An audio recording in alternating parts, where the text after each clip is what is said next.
now.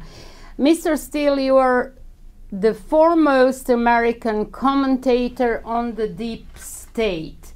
Please, can you give us a brief description of the deep state?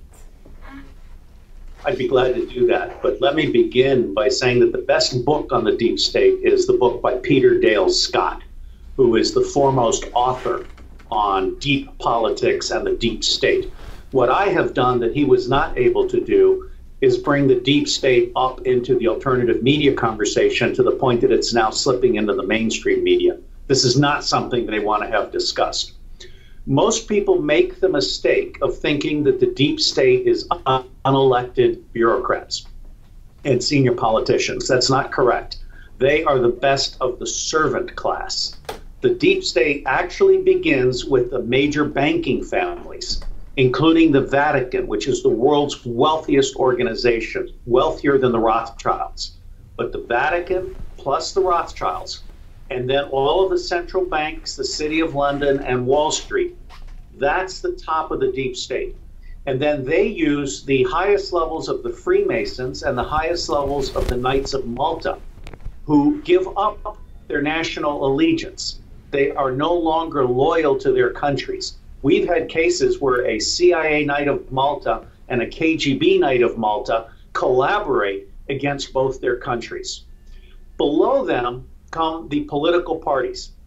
Most countries have been organized so that there are two major political parties that block 70% of the public from actual participation in the decision-making and the governance process. Here in the United States, we call it the two-party tyranny.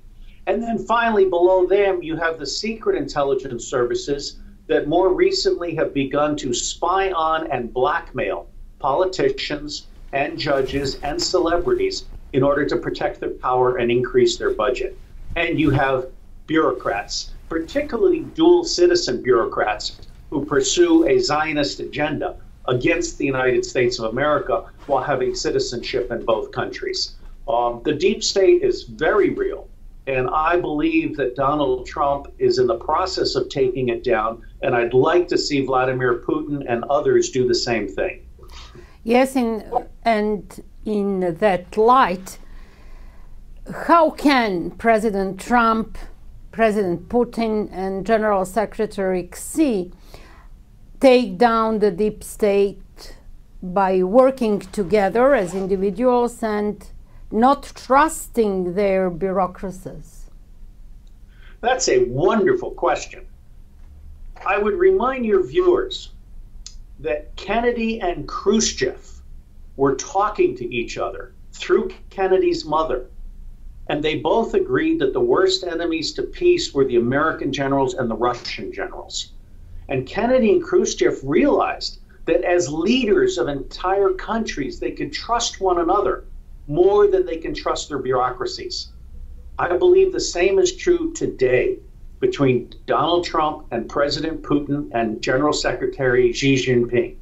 I absolutely believe that these three men can agree that the deep state must be crushed, central banks must be nationalized, the Rothschilds must be banned from all countries, not just Russia and the Philippines.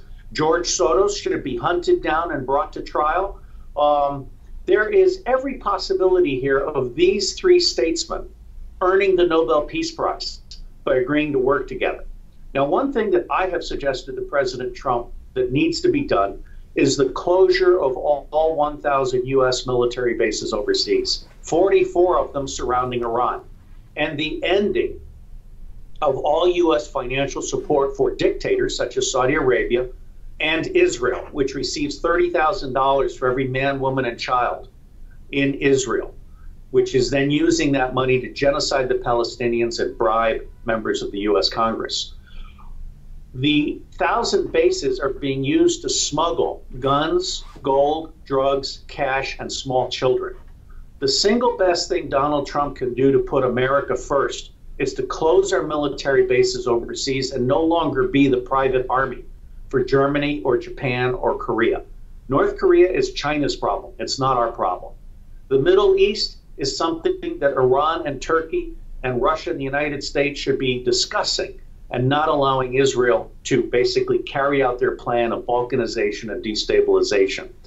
Bottom line, these three men have the power to create a prosperous world at peace